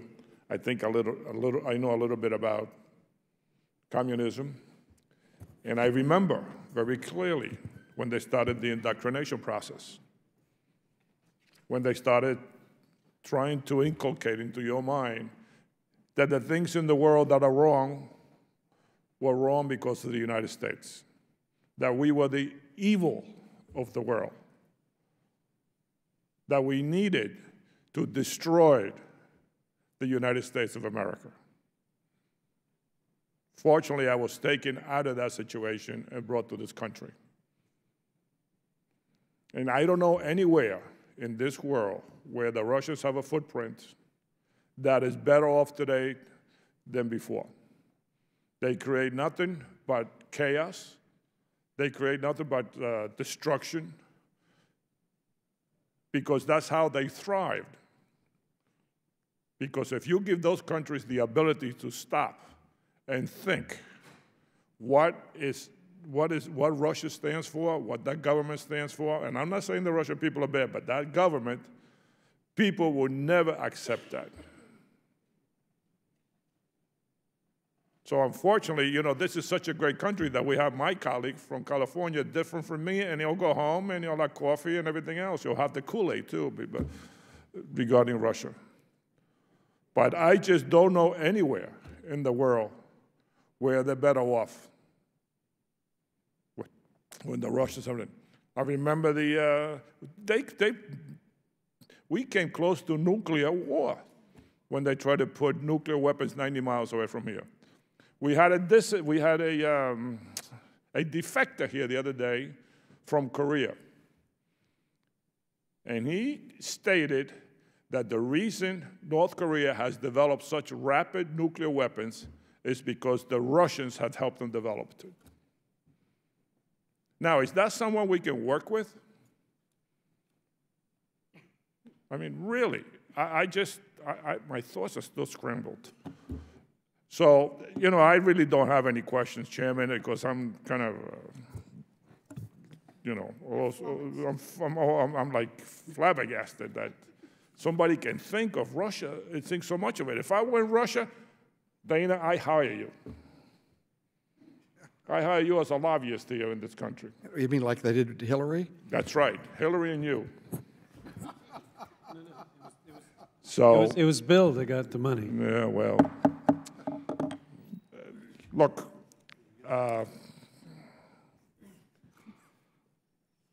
you know, as I look at this and I see what's going on now in the Western Hemisphere, where the Russians are trying to influence and help all those countries and try to damage any kind of a system that you have there. They're arming Nicaragua in the Western Hemisphere. They're propping up a regime in Venezuela that is the destruction of Venezuela. I mean, as you look, obviously they just opened up the hearing. In Cuba, they had a whole big hearing to eavesdrop on Americans' communication. It's all open now. So I just can't buy the fact that we can somehow work with this government. I would not trust any information that we get from Russia if we were ever working together. Because and when you talk about Putin, he's KGB of years ago, and he's KGB now. And the KGB's mission was to destroy this country. And we saw what they did in this election. And we're still feeling the effects of this election, where we have our own groups at each other's throat because of what Russia did in this country by hacking all these different places. So, Chairman, I thank you for holding this hearing, and I give back the rest of my time. Thank you, Congressman Sirius, and we appreciate so much your Cuban-American heritage and your strength on behalf of freedom in Cuba. Chairman Poe has assigned myself to for the balance of the hearing. He had a additional meeting that he would be attending. At this time, I'll defer to myself for questions. Congressman Joe Wilson from South Carolina. With the collapse of the Soviet Union, which was correctly identified by Ronald Reagan as the evil empire, I was so hopeful for a new modern Russia participating in Europe, participating in Asia, positively participating around the world. And I have visited Russia a number of times. It was always very impressive to me, the wonderful people, the positive people who I met, the extraordinary Russian culture, the art, the music, the literature, the architecture. But sadly, with the Putin regime, there has been a return to an authoritarian status, which I think is so disappointing for what should be such a positive country. Russia has taken strong action against terrorism domestically, as it is a fertile field for radical Islamic terrorists, as we all sadly saw with the massacre at the school in Beslan. Also, they have targeted ISIS and other groups that have infringed on them and their allies. But sadly, in other cases, they've supported Iranian-backed militia through their support of the Assad regime in Syria. In any of your opinions, does Russia actually have a strong, coherent anti-terrorism policy, or do they have a policy of convenience? And by that, they seem to support destabilizing efforts of terrorism when the action supports a short-term strategic goal of Russia and ignore the long-term effects of supporting terrorist organizations which one day would actually come back to kill Russian citizens. And we can begin with Dr. Clark or whoever would like to proceed. I'd like to just bring up one example, sir, which is a man by the name of Shamil Basayev. This was Russia's terrorist #1 for a number of years until he died in 2006. This is a person that Russia trained to fight in the insurgency against Georgia in Abkhazia in 1991-2. After a few years, he came back and became the leader of the jihadi resistance in Chechnya, which shows you exactly, it's an exact example of what you're talking about, namely how Russia themselves created their own Frankensteins, if you will, that came to hit back against Russia. And that's because their policy is short-sighted and tactical in nature rather than long-term and strategic. Dr. Clark. Thank you, Congressman. I'd add to that, as I've alluded to in my written testimony, that several prominent individuals from the former Soviet Union, including an individual known colloquially as Omar the Chechen, rose to fairly high ranks within the Islamic State. And it kind of shows the prominence with which certain Russians have attained within ISIS. And so that would be one of my main concerns, were I Russia for kind of blowback in the aftermath of the collapse of the caliphate. I'd like to point out that this particular individual, if you're referring to the Minister of War, he was actually a native of Georgia, ethnic Chechen. He wasn't Russian national or ethnic Russian. In general, I'd like to point out that terrorism is a strategy. I condemn that strategy because it targets innocent people. But whether a country actively pursues terrorists, unfortunately, in many times depends on what national interests are, okay? So, but if we look at national interests of US and Russia, I would still argue that it's in vital interest of both countries to prevent innocent people being killed by terrorists. So in that sense, whenever lives of innocent people are at stake, I would suggest cooperation with Russia, with any other country, for that matter, that can prevent killing of innocent people. Thank you. Thank you each. Russia's aggression into the Ukraine, and it should be remembered that 10,000 people have died due to that aggression, and support for pro-Russian separatists in Ukraine. The Republic of Georgia, I just returned from Tbilisi. What an extraordinary country, and how brave the people are of the Republic of Georgia, and what great allies they are of the United States. Also, there's been destabilization of Moldova, and would you view their direct support for government separatists as supporting terrorism and another example of anti-terrorist policy of convenience?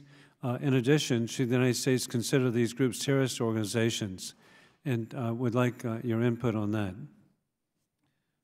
So definitely in Ukraine, we see examples of terrorist tactics being used.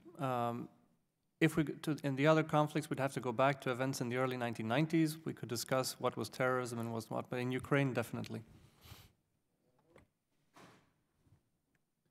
And hey, my time is up, and part of being chairman, we have to abide by the time. And so I'd like now to proceed to Congresswoman Robin Kelly of Illinois. Thank you, Mr. Chairman.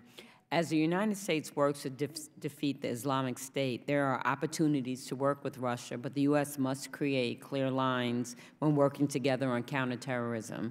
The Russian tactics of indiscriminate bombing and targeting of civilian populations run contrary to our values and the long-term benefits of counterterrorism.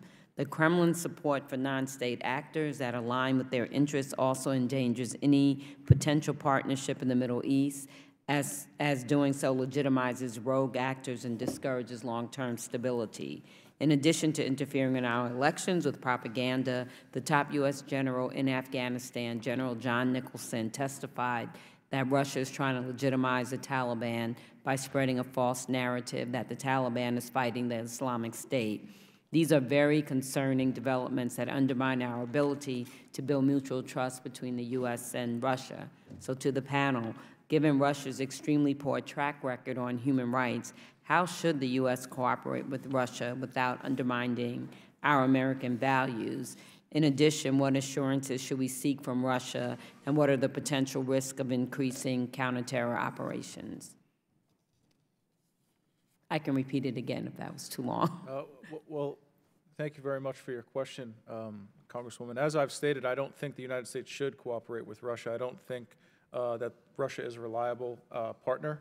I think that Russia is not accountable to its own citizens. And as you mentioned, the human rights abuses are one example of that. And I think just the lack of trust that permeates the overall relationship speaks volumes. There's a reason for that lack of trust. And I haven't seen any evidence or any reasons of why that lack of trust should have dissipated. Thank you. Congresswoman, I concur with the previous speaker. The other panelists? As I've said before, I think whenever lives of innocent people are at stake, the countries should cooperate to prevent killing of innocent people. And the domestic order in Russia is no democracy, of course. It's a semi-authoritarian regime. But what is the vital interest? Is that preventing terrorist attacks against citizens of a country? I think it's a vital interest. So acting with Russia in that interest would benefit the United States, in my view. At the same time, of course, given the current atmosphere and the rivalry between the two countries, it is difficult to expect any kind of golden age. We saw relatively robust cooperation when the bilateral commission was established. So for Russia to be embraced as a full partner in that sphere, as I said, several things should happen. The conflict in Ukraine should be resolved, the conflict in Syria should be resolved, and these conflicts can be resolved, although the one in Ukraine is difficult to resolve. But even if these things happen, we have to wait for results of the congressional and FBI inquiries, because these would determine the scope of cooperation or rivalry or whatever happens between the United States and Russia in that sphere. Thank you. It seems like the president has this expectation that Russia can help us with North Korea. Do you see that at all? Congresswoman, as I noted in my opening remarks, I think the problem with Russia is that when confronted with a choice between either supporting the United States in solving an international problem, even one that may be problematic for Russia on the one hand, and taking a course of action that would further undermine the interest of the United States, Russia chooses the latter option. And that's why I think it's highly unlikely. I think at this point, Russia is probably, after China has shown tendencies of becoming fed up with North Korea, Russia, I wouldn't be surprised if they turn out to be the major lifeline of the North Korean regime in the years going forward.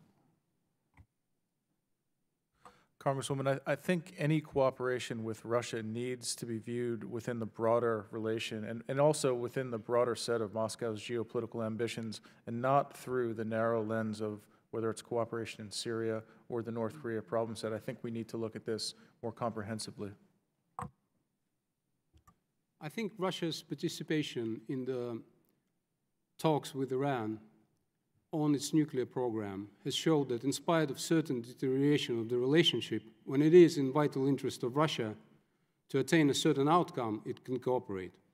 I see Russia's vital interest in having no nuclear neighbors. So if we were to continue down the diplomatic path, you could expect Russia to behave accordingly in the United Nations Security Council. But if the path of war had been chosen, Russia would probably oppose that path, because it is located next to North Korea and it just doesn't want a major conflict on its borders. That said, we should bear in mind that Russia's leverage vis-à-vis North Korea is fairly limited.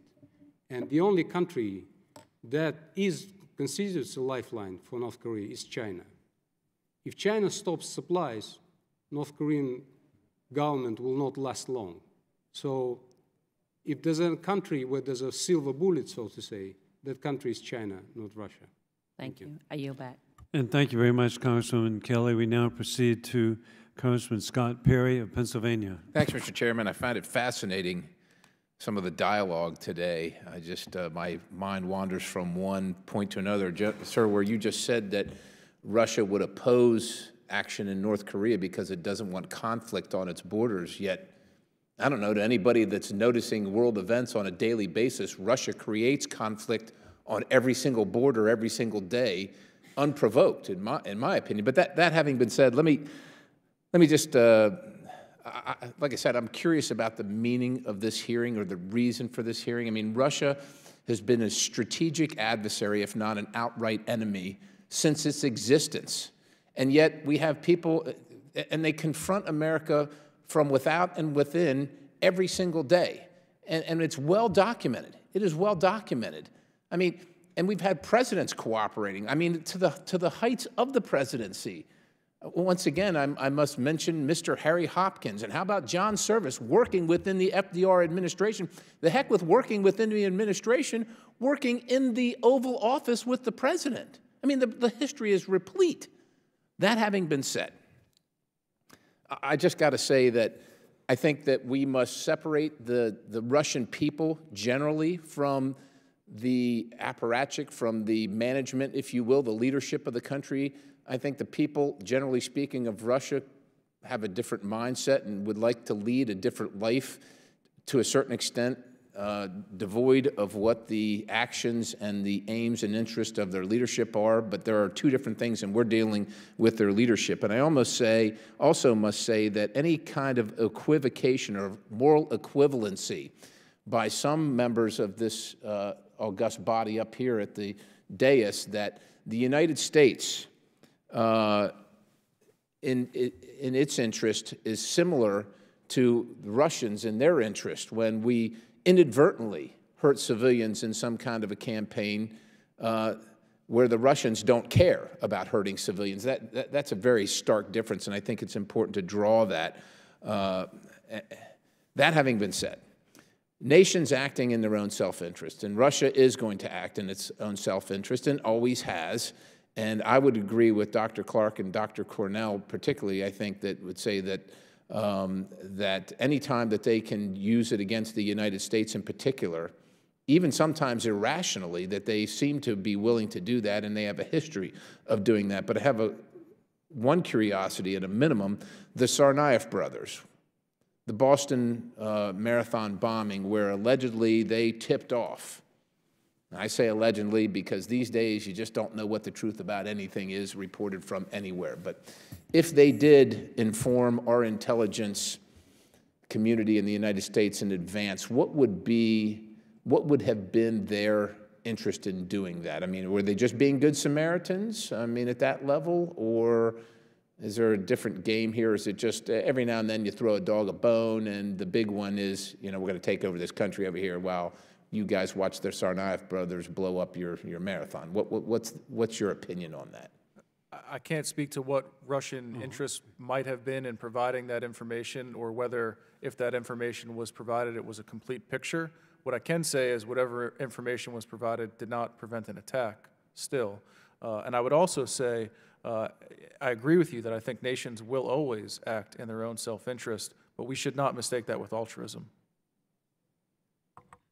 Congressman, on the issue of the Sanaya Brothers, I think I know little about this. The intelligence agencies know more, but it seems to me that intelligence agencies always trade with one another, and any information provided to the United States would be in the expectation of requiring something more valuable in return. Fair enough. All right, so you got Georgia, you got Ukraine, you got Syria, but it's a little bit of a different circumstance, in my opinion. We opened the door for Russia to go in, as opposed to Russia creating the opportunity. With the diminishing time that I have, you got, like I said, Georgia and Ukraine in particular. I would say who's next based on the model that Russia has used of creating the problem and then the insurgency and so on and so forth, and fomenting the problem, and then going in at some point and essentially just kind of taking over and creating a lot more discord. And then the other question is in the China, Russia, North Korea gambit, if China decides that they are going to kind of start choking off North Korea economically, Russia will no doubt fill the void. What should our action be at that time? So those two questions: who's next, and what action should we be contemplating? Sir, I'd say from, and again, I'm a terrorism expert and I focus mostly on the Middle East, but from my broader reading, I would say I'd be concerned about Moldova or one of the countries in the Baltics from a NATO purview. Congressman, I think Russia is not finished in either Georgia or Ukraine, particularly in Georgia. The aim of the invasion in 2008 was not just to grab 2 pieces of land. Russia grabbed those pieces of land when it failed to achieve regime change, which Sergei Lavrov told Condoleezza Rice on the phone. He wanted Saakashvili to go. Russia failed in achieving regime change. Right now, Russia has, if you will, they've seen that because of the vacuum left by the United States in the Middle East, they haven't really paid so much attention to the post-Soviet space in the past couple of years. They've set their sights further to play an outsized role in areas of the Middle East and in Europe, where the United States has normally been, so to speak, more influential. At some point, if I wouldn't at all be surprised if they return to the South Caucasus, either by targeting Georgia again, or as we saw examples of in April 2016, of fomenting a renewed war between Armenia and Azerbaijan that would enable them to move in to control the whole South Caucasus, which forms the access route for the United States and Europe into Central Asia and Afghanistan. Want me to answer that quickly? And thank you, Congressman Perry. And actually, Ranking Member Keating has some input for you about the Sanaya Brothers. Just briefly, I don't want to take other members' times, but being familiar myself with that issue, Russia did indeed inform U.S. intelligence, including the FBI and CIA, of their concern, and they also asked our cooperation in giving them information because they perceived Tamerlan Tsarnaev as a threat and wanted the U.S. to give the information back. That's part of it. So, thank you for allowing me to just right, and thank you, Congressman Keating, for your very interesting input on that. And we now proceed to Congressman Brendan Byrne of Pennsylvania. Well, I'm Brendan Boyle. Brendan Byrne was governor of New Jersey, but that's right. And Bradley Byrne is a colleague from Alabama. Well, but. it's a southern pronunciation. Right? Well, thank you, and thank you to our witnesses for this rather interesting hearing for various reasons. A few different points. The first is I had the opportunity this weekend to meet Yevgenia Albats, who is one of the few remaining truly independent journalists in Russia, and to hear from her firsthand about what it is like to try to be part of a free press, a rather dwindling free press in Russia. And it was eye-opening, also sobering. She's in the United States this week doing a fellowship at the University of Pennsylvania. If you've, or anyone has had the opportunity to watch the excellent 2-part series by Frontline called Putin's Revenge, you will see her as well as a number of others that make quite clear Putin's intentions and actions. The second point I want to raise is something that is always in the back of my mind anytime we discuss Russia. In 1989, when the Berlin Wall fell, in East Germany, stationed there was a KGB agent by the name of Vladimir Putin. He would go on to call the fall of the Soviet Union the single largest geopolitical catastrophe of the 20th century. So anytime, again, that we discuss Russia, we should keep that, if not in the back of our mind, certainly the forefront, that that is the prism through which he views the U.S.-Russia relationship. Now, I was going to ask Mr. Carpenter a question about something he pointed out in his written testimony. I'll open that up to anyone who wants to comment. In his testimony, he outlined quite well Russia's disregard for civilians in airstrikes in Syria. In fact, according to Physicians for Human Rights, 90% of the attacks against hospitals and medical personnel were conducted by Russia and the Assad regime. A, do you agree with this statistic from the Physicians for Human Rights? And second, how could anyone reasonably argue that Russia could possibly be an ally when it comes to counterterrorism when clearly their definition and our definition are quite different? I'd have to look at the data myself, but that's not really a surprising figure, given what we know of the current situation in Syria. And I think just another reason to underscore why we should keep the Russians at arm's length in Syria and be very, very reticent of cooperating with Russia in the CT space. Congressman, I have no reason to doubt that statistic. I think an important point when we talk about regimes abroad is there are a lot of authoritarian regimes. Now, there are authoritarian regimes that we can work with. There are those because that's the reality of the world. There are others that we should not work with. And that brings back to my mind the brilliant essay by Jeane Kirkpatrick back in the late 1970s about dictatorships and double standards. And I think we should apply a similar kind of thinking today. If you look at various authoritarian regimes, what is their ideology? Are they fomenting and are they fundamentally opposed to U.S. interests in the world? And are they fomenting anti-American opinions and values among their own population? Clearly, that's the case in Russia. Whereas there are others, we can talk about many regimes that we work with that are also authoritarian, but they may allow their young people to form their own opinions and don't necessarily point them in an anti-American direction or work to undermine the interests of the United States abroad. I think in those cases we should work with authoritarian regimes because we may even improve the situation in those countries by working with them rather than, you know, standing out and hectoring them and pointing fingers at them. But when we're dealing with regimes that are so obviously domestic, just switch on RT or Sputnik and you find the spewing out of anti-American propaganda and outright lies that is coming out of Russia, and they're doing that for a reason, and we have to keep that in mind. Let me just, I only have 30 seconds left, so I just want to switch very briefly to Hezbollah, because I recently had an amendment as part of legislation we passed that addressed Russian support for Hezbollah. Russia has transferred weapons to Hezbollah, provided air cover through airstrikes for Hezbollah foot soldiers, and protected Hezbollah-held territory with Russian air defense. Could any of you talk a little bit about Russia's motivations here for this strategic support for Hezbollah? Sure. Congressman, I've written a lot about Lebanese Hezbollah, including Lebanese Hezbollah's gains in Syria and what we expect Hezbollah to look like post-Syria, right? It's received a lot of training. It's experienced a lot of on-the-ground tactical cooperation with the Russians, so working with the nation-state in support of the Assad regime. And I think Russia's main interest is not having to do it with its own military, but actually working through a proxy or a cutout, and a highly capable one, I might add, in Lebanese Hezbollah to fight against various jihadist groups on the ground, to include ISIS. Thank you. I yield back.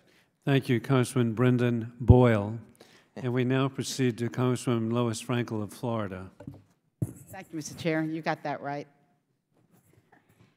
As an old friend, of Yes, course. Thank you. First of all, gentlemen, thank you all for being here. This has been a very interesting conversation or discussion today.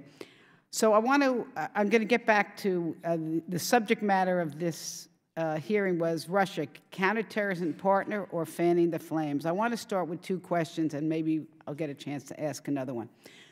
The first is, I'd like to know what, if you think, are the implications, if any, of our president not recognizing or, I think, denying Russian interference with our election, despite the fact that our intelligence community unanimously has said there's interference. That's number one. Number two, in my effort to be bipartisan in some sense, I would like you to give me your opinion of how a Russian involvement in the Iran agreement and, for example, removing chemical agents from Syria plays into your opinion that there should be no cooperation. And then I think, I guess I do have a third question, which is, could you explain what is the difference between, I think you said we should communicate but not cooperate?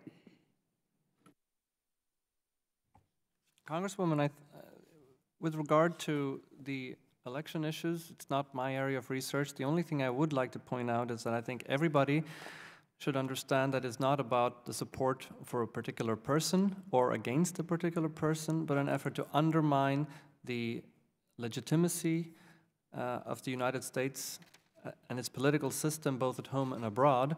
And it's unfortunate that that becomes a partisan issue where it shouldn't be.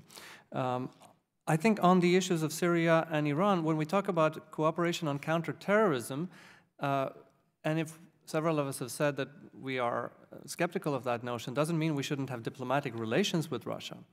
Counterterrorism cooperation is something much deeper. It's about intelligence sharing, actual joint operations which would send exactly the wrong signal to Russia, particularly in view of their other activities. Now, I think Iran and Syria fall into that category. I think, unfortunately, the previous administration opened the door, as was said by one of the congressmen earlier, for Russia to take a position in the Middle East that it has not traditionally had. A colleague of mine calls Mr. Putin's regime the vacuum cleaner. Wherever they find a vacuum in international politics, they fill that vacuum. And we have to make sure we don't create that types of vacuums for them. On Iran, the only thing I would say that, yes, the Russians were partly cooperative in the Iranian nuclear agreement. They were also the force that helped bolster the Iranian nuclear program to begin with, beginning with all the Iranian nuclear reactors that they helped build and all the material that they sold to Iran. Did anyone else want to respond? If not, I have another question. The cases you've pointed out are cases, in my view, that show that in Russia's interest, it cooperates with the US on issues. It is in Russia's interest to prevent proliferation of nuclear weapons. And therefore, it is in Russia's interest to reach an agreement with Iran on that issue if it puts constraints on Iran's ability to acquire nuclear weapons.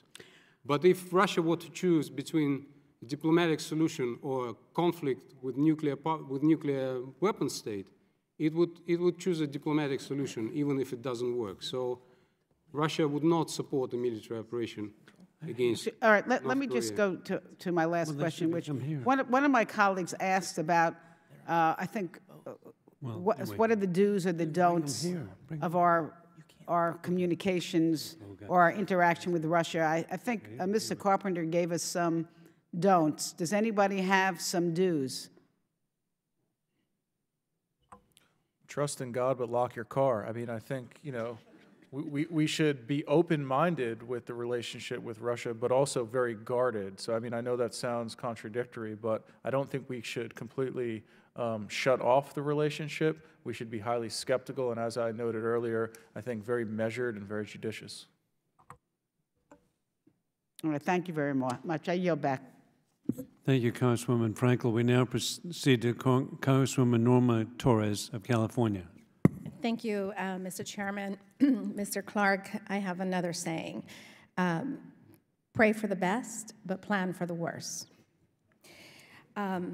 Overall, I think terrorism is a serious threat to our national security, and we need partners, allies, to help us fight terror and protect our homeland.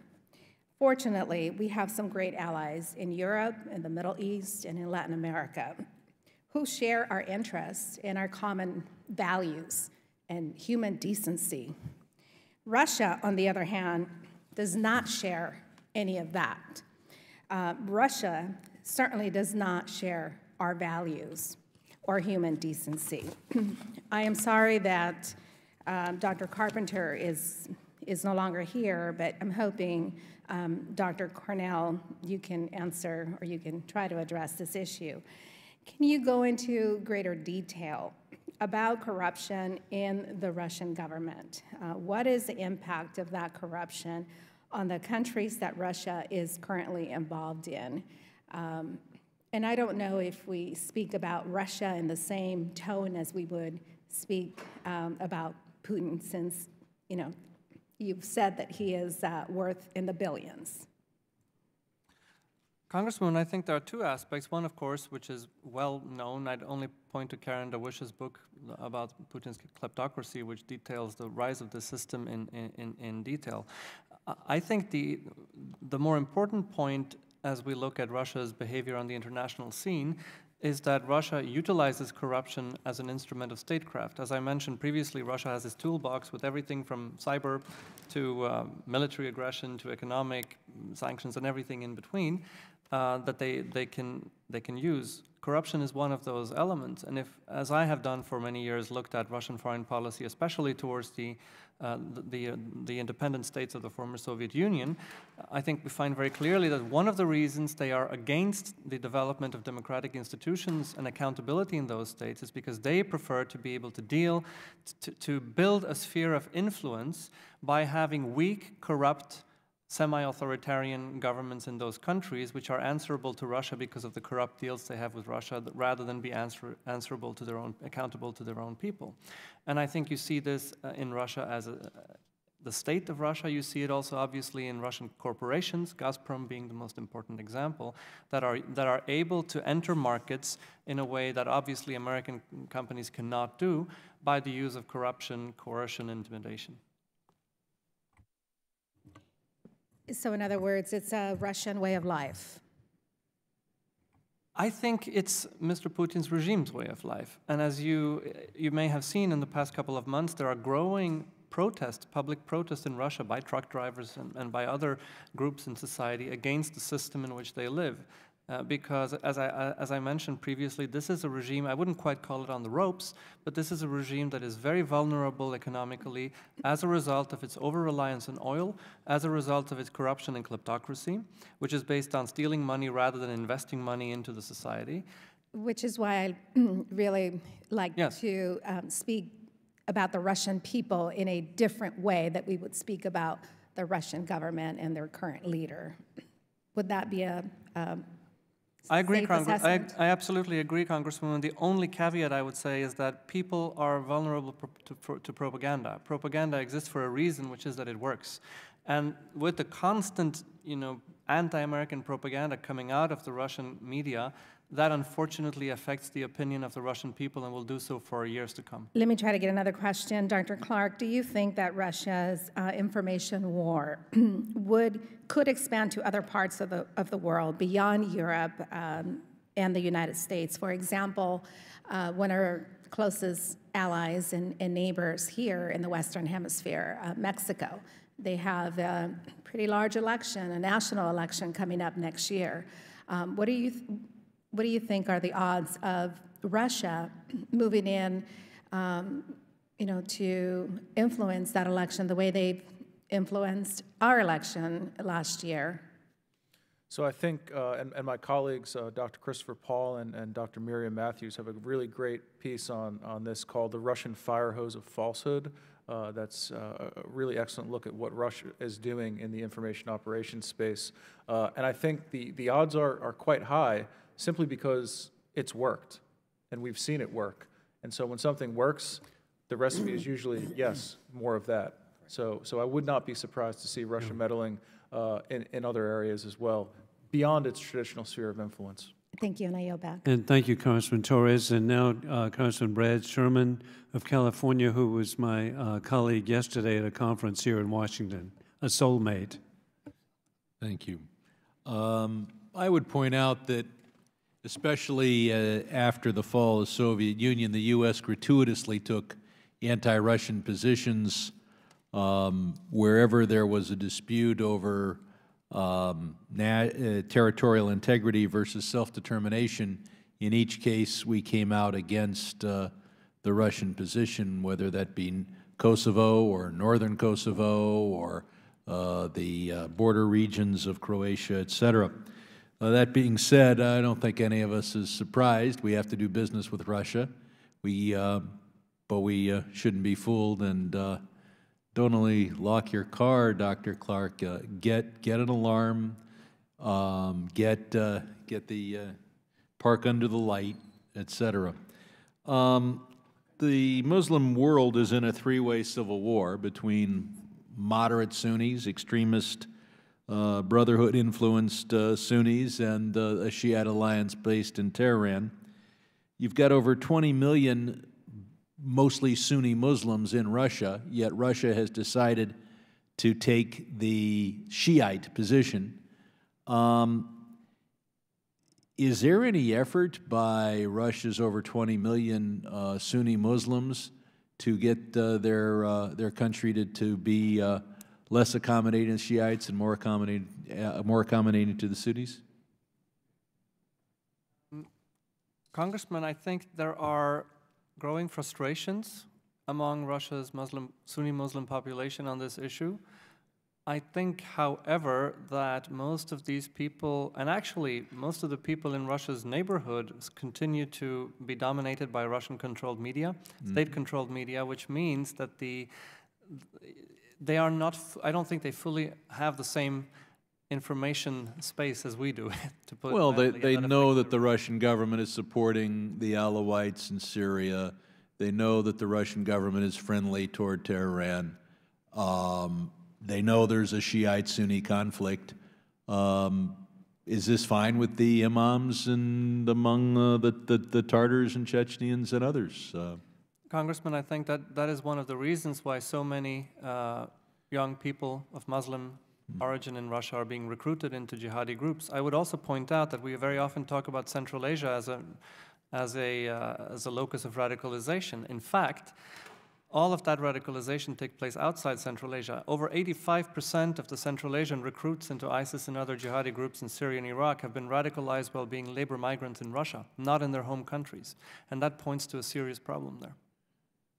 I mean, there was a man who came from Uzbekistan to the United States, and he radicalized here, as far as we can tell. And is Russia more friendly with the Shiites because they don't pose a radicalization threat? It would be hard for Iran to emerge as a leader of Sunni Muslims in Russia or anywhere in their near abroad. Have they intentionally picked the side that has the least appeal for their own Muslims? Sir, that may be a contributing factor. I think the main factor is that Iran has been a strategic partner for Russia because of its posture against the United States in the Middle East, and because they, early on in the 1990s, joined forces in preventing the growth of U.S. influence in the neighborhood of Russia, especially in Central Asia and the Caucasus. Iran being in the south of the Caspian Sea, Russia in the north, trying to thwart U.S. influence in that region between them. It's a purely geopolitical interest that predates the real big conflict between Sunnis and Shias. I'd say ditto for Syria, right? A traditional, long-standing Cold War ally as well, and longtime purchaser of Russian weapons. And is our broadcasting to the Russian people effective on these issues? Dr. Cornell?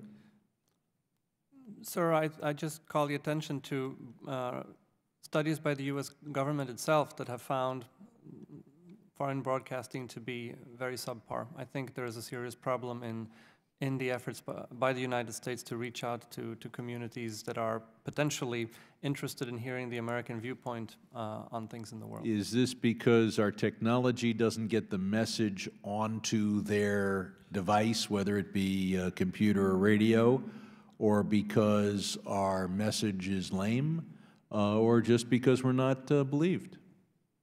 I think it's the two first ones. I think the message needs serious improvement. I think also if we look at the staffing of the radios and TV stations that we operate, they are heavily operated by people who are exiles from their own countries, who have lost touch with their countries many years ago. And I think there are many aspects to be looked at there. And are we as effective on the internet as we are? I mean, there's a tendency for the government to lag behind technology. Are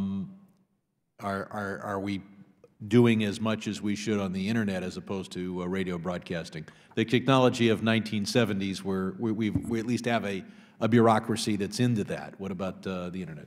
So I think this falls into the general sphere and extends to our areas to counter violent extremism or prevent terrorism writ large. We're very good at the kinetic aspects of CT, tanks, bombs, guns. We've, for too long, put off countering the narrative as the softer side of counterterrorism. And we've seen with the current conflict with the Islamic State that we've got a long way to go. My time has expired. I thank the chairman for staying late, and And thank you, Mr. Sherman. I want to thank Ranking Member Keating, all of our witnesses today. Thank you for being here, and the professional staff of the Foreign Affairs Committee. The United States is fortunate to have such dedicated personnel. Thank you very much, and we are adjourned.